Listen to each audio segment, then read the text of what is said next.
Yung mga Rabi DDS, may mga parinig na naman po. May mga pasaring na naman po. Ano niya yan, Mr. Maravillas? Na mga pasaring ng mga didawang DDS. O yan po, mga kababayan. Sana daw sa 2024, bawas-bawasan ang insecurities at tubuan naman ng common sense ang mga praning. Yan po ang patama nila sa ating Pangulong Bongbong Marcos at siyempre sa kanyang pinsan na si Martin Romualdez. Kasi yung magpinsan po, sila talaga ang totoong magkasangga. Gusto nilang palabasin na na-insecure yung ating administrasyon sa mga Duterte. Bakit naman po ma-insecure? Paano po ma-insecure ang isang leader na nakakuha po ng napakalaking majority votes? 31 million plus. Di ba? Sabi nga natin, yung boto po ni Inday na 32 million plus, yung 31 million doon, mga supporters ng ating Pangulong Bongbong, mga Marcos loyalist, yung excess po na less than 1 million, yun ang mga DDS, kaya nag 32 million plus si Inday. So paano ma-insecure yung ating Pangulong Bongbong Marcos sa inyo? Mga assuming kayo. Talaga niya, Mr. Maravillas, mga assuming. But before ko mga kababayan ibigay sa inyo ang mga sinasabi nitong mga rabid DDS, basagin po natin ngayon. Click subscribe mo na dito sa ating YouTube channel and hit the notification bell para lagi po kayong updated sa mga kaganapan dito sa ating bansa. Like and share na rin po ninyo ng ating video. At wag na rin po ninyo na skip yung ating mga commercial ads para tuloy-tuloy lang ang pag-unlad ng bagong Pilipinas. Sa mga naghanap po pala ng malinis and spacious fitness gym, punta lang po kayo sa aming Colossal Fitness Gym. We also offer grab car rental with our brand new 2023 model ng Toyota Innova. We also accept booking for those who are planning to travel via PAL, Cebu Pacific, in other airline companies, local and international. Kahit po saang bansa kayo gustong mag-travel, nagbubuk po kami. Magkakamura po kayo dito sa amin kung dito kayo magpapabook. At saka bills payment for those for Meralco bills, PLDT, etc. Ang Colossal Fitness Gym is located at 3rd floor, Security Bank Building, Landco Business Park, Legazpi City, Albay. For inquiries, look for Jilon Maravillas. Contact number 0966-802-0949. Ayan po yung aming Colossal Fitness Gym. Ito naman po yung brand nyo Toyota Innova. Dito ako nakasakay ngayon, di ba? Ang ganda ng aming brand nyo Toyota Innova. Parami yung mga nag-gym sa amin.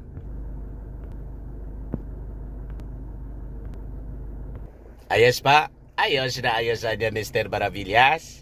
Ito po yung sinasabi ng isang rabid na supporter ni Maudigs at saka ni Inday. Araw-araw po may mga propaganda po sila. Ang sipag po magtahi-tahi ng mga kwento. What? Ito na naman po yung sinasabi nila. Sabi diyan, if PRRD wanted to remain in power, he could have done that more easily before his term ended. And while he was consistently enjoying 91% trust in approval ratings, but see, he did not. Just as he did not also endorse any presidential candidate, all he did is to make sure we have a clean and peaceful election. Plus pong kasinungalingan yung sinasabi ni MJ Kiambao Reyes. Anong walang in-endorse na presidential candidate? Di ba pinakandidato niya si Bongo? Kaya lang, hindi kaya ni Bongo. Kaya ang ginawa ni Bongo, mga kababayan, di ba nag-file si Bongo po? Tumambling. Umatras mga kababayan. At saka yung sinasabi ninyo na walang plano na to remain in power si Mau Diggs. Di ba kayo mismo yung nagsasabi na mismo si Mau Diggs na baka tumakbo sa pagkasenador? Kaya nga sige ang pasorbi po ni Malutikia. Laging top-notcher si Mau Diggs para ikondisyon yung isipan ng mga mamamayang Pilipino. At yung iba sa mga kasama ninyo, gustong patakbuhin si Mau Diggs sa pagka-congressman para siguradong mananalo. And then, labanan daw si Martin Romualdez bilang Speaker of the House. O anong tawag mo doon? Kung hindi pagnanasa to remain in power. O diba? So, binabalik lang natin yung inyong mga sinasabi. Kasi, lahat po baliktad. Sabi pa niya, if BP Inday wanted to be the president, she could have also easily done that in 2022. Kahit di siya mangampanya, all surveys showed na ang layo na ng lamang niya. Kaso ayaw nga niya, remember? In fact, even as BP, she was very reluctant. Malayo siya doon sa survey nung hindi pa nagpa-file sa pagkapangulo or hindi pa nag-intensyon, hindi pa nag-announce na tatakbo sa pagkapangulo si Bongbong Marcos, si BBM. Pero nang magdesisyon na po si President Bongbong Marcos, si BBM pa lang noon, nag-iba na mga kababayan yung result ng survey. At kung magalitaw si Inday sa pagka-vice presidente, hindi sa pagka-presidente po. Kasi nga po, sinuport siya ng mga Marcos loyalist. So anong nangyari? Marcos loyalist plus DDS. Pero yung kay President Bongbong Marcos, wala mang DDS doon. Lahat lang Marcos loyalist. Pero 31 million plus yung nakuhang boto ng ating Pangulong Bongbong. At saka, sabi nga natin, kung naniniwala si Inday na mananalo siya sa pagkapangulo, bakit hindi siya tumakbo? Di ba may run sa raran na movement siya? Ang totoo niyan, na-gauge niya na hindi siya mananalo. Kaya nakipag-unity na lang kay President Bongbong Marcos. Yon ang totoo niyan. At yung sinasabi ninyong pagiging reluctant, even to run for BP, wag kami, mga style ninyo yan. Strategy ng mga Duterte. Kesyo ayaw. Pero gustong-gusto pala. Parang yung sabi niya, okay na sa kanya na walang confidential fund. Pero masama yung loob. Diba? Yun ang katotohanan. Basa na namin po ang mga ugali ninyo. Kaya hindi na ninyo mauuto yung mga mamamayang Filipino na mga style ninyo. Paayaw-ayaw pero gustong-gusto pala. Sabi pa niya, ang hirap siguro paniwalaan that unlike most politicians, our dear Rodi and Inday are not power hungry. Kung hindi power hungry po, bakit hindi man lang nila ibigay yung Davao sa iba namang apelyido? Di ba? At ngayon po, mag 2 years pa lang, wala pa ngang accomplishment sa pagka-vice presidente na masasabi at sa pagka-DepEd secretary. Pero pinupost na ninyong tumakbo sa pagkapangulo. Di ba yun ang mga sinasabi ng mga dilawang DDS vloggers? Kaya nga galit na galit kayo ng mga DDS nang tanggalan si Inday ng confidential fund. Kasi naman niya Mr. Maravillas, wala nang magamit in aid of election. Ayun po, mga kababayan, ang totoo niyan.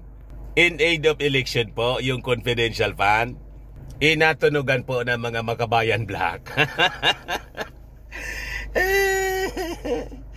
At nang madiscover yung 125 million, mga kababayan na nilunok for 11 days, ayun, doon na talaga nagdesisyon yung Kongreso na kahit yung mga kaalyado niya, biglang nagbaliktaran. Nasyak po yung mga congressmen. Si Stella Kimbo, akala ko niya 19 days, 11 days pala. Sabi niya dito mga kababayan, they have already done so much for Davao and For our country, mahal na mahal sila ng mga Pilipino, wala na silang dapat patunayan pa. Ganun naman pala, o bakit pa mag-intensyon na tumakbo pa sa pagkapangulo ng ating bansa? At bakit ayaw bitawan yung Davao? Di ba papalit-palit lang sa pamilya? Kung hindi yung anak, yung ama. Kung hindi yung ama, yung anak. Ngayon, yung kapatid. Bakit hindi naman pagbigyan yung ibang apelyido tulad po ni Migs Nograles? Ninintriga si Migs Nograles, yung na-interview nating congresswoman na kasama doon sa nag-iimbestiga po sa fake news ng dalawang fake news peddlers ng SMNI.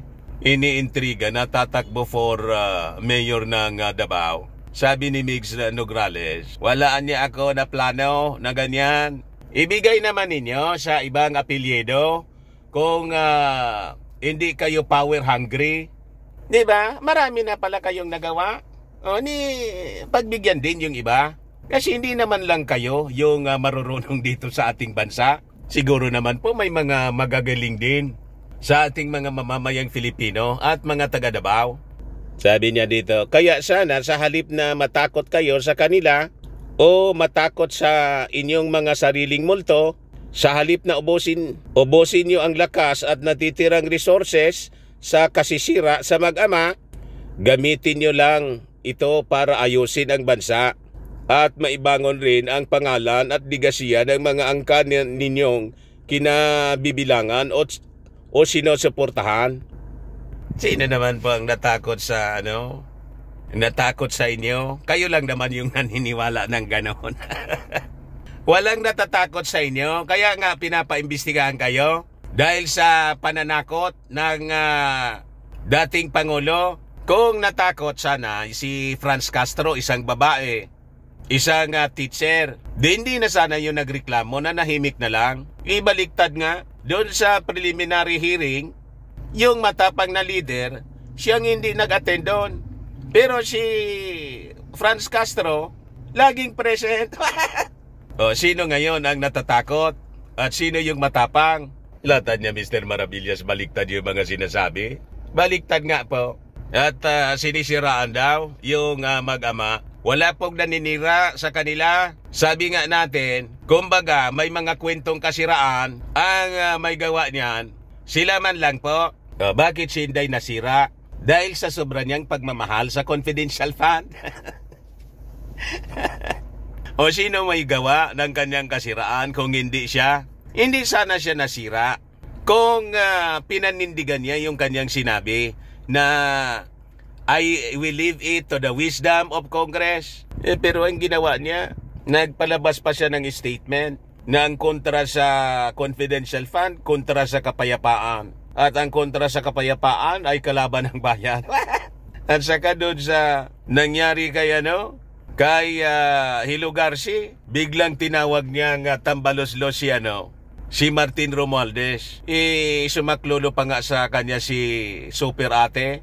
Pero ganon pa rin mga kababayan, nabilad yung kanyang pagiging childish. Di ba yung mga tumatawag at nagpapalabas ng ganong uri ng mga pananalita, immature po. Tapos kinakamayan siya ni Martin Romualdez doon sa sa pag-send off yata yun papuntang Amerika sa ating Pangulo. Inisnab niya, hindi daw niya nakita. Sa laking yun ni Martin Romualdez, hindi niya nakita. Di ba pagiging childish yun? Yung pagtantrums niya. Pagiging childish sa kanyang mga actions, yun ang sumira sa kanya. Hindi man po kami nagkikwento lang, di ba? Kung hindi siya nagsalita ng tambalos-los, pwede ba kami na we put words into her mouth? Sasabihin namin na nagsabi siya ng tambalos-los na hindi man niya sinabi. Nagsabi siyang tambalos-los. Ito na nga yung paulit-ulit na sinasabi ng mga dilawang DDS vloggers. Yun na yung bansag kay Martin Romualdez. Pero narinig ninyo si Martin Romualdez na nagsalita. Di ba hindi? Si Martin Romualdez po, busy sa kanyang trabaho. And in fact, ngayon, ang tutok niya, yung possible amendment ng ating konstitusyon para umakma po sa bagong Pilipinas. yung mga, ang tawag dito, economic restrictions. Kailangan na niyang matanggal ito para umusad ng mabilis yung ating bansa. Tapos biglang siniraan na naman po ng mga dilawang DDS na post ng post sa social media. Ito, maganda po itong post ng BBM Nation Builders Movement. Sabi rito, pag binalahura ang Pangulo, freedom of expression.